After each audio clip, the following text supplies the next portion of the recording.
voto durante o Império. Segundo a Constituição que vigorou durante o Império, a estrutura política do país estava dividida em 3 níveis: municípios, províncias e governo central, sendo que as eleições eram realizadas indiretamente para postos como Câmara dos Deputados, Senados e Assembleias Provinciais, e diretamente para câmaras municipais e juízes de paz. Essas eleições aconteciam em 2 etapas. Na primeira, os votantes escolhiam os eleitores.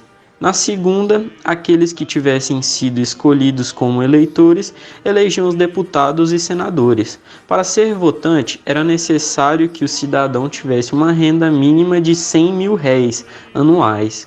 Se quisesse ser eleitor, era necessário uma renda anual de 200 mil réis.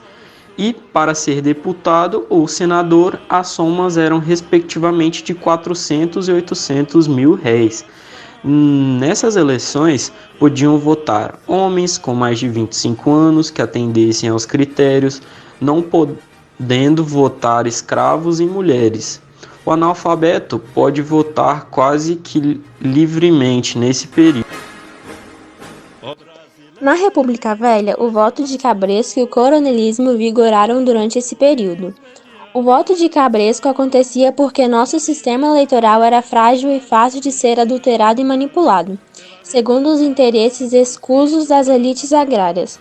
Nesse caso, o eleitor só necessitava entregar pessoalmente um pedaço de papel com o nome do seu candidato, levando em conta que ele poderia ser escrito pelo próprio coronel, já que a maioria desses eleitores nem mesmo sabia ler, e depositá-lo numa urna. Dentro do voto de cabresco existia o coronelismo. O domínio político sobre uma região é denominado curral eleitoral, os quais elegem os candidatos apoiados pelo líder local, o coronel. Já que o voto era aberto, era possível identificar cada eleitor.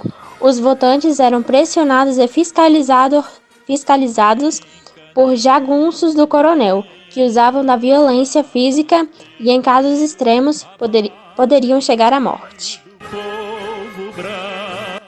O voto era Vargas. A Revolução de 1930 tinha como um dos princípios a moralização do sistema eleitoral, desacreditado o devido às práticas fraudulentas comuns na República Velha. Um dos primeiros atos do governo provisório foi a criação de uma comissão de reforma e legislação eleitoral, cujo trabalho resultou no primeiro Código Eleitoral do Brasil.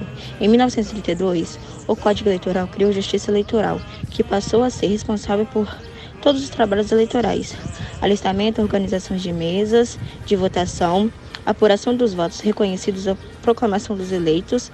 Além disso, regulou em todos os países as eleições federais, estaduais e municipais. O Código introduziu o voto secreto.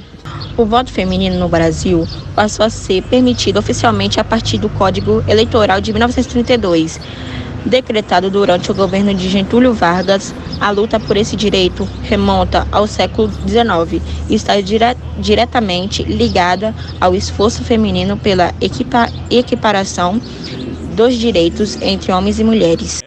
O fim da ditadura marcou o início da nova república e o Brasil vivenciou um novo período democrático. Com a Constituição de 1988, ficou decidido que todos os brasileiros acima de 18 anos são obrigados a votar, mas dos 16 aos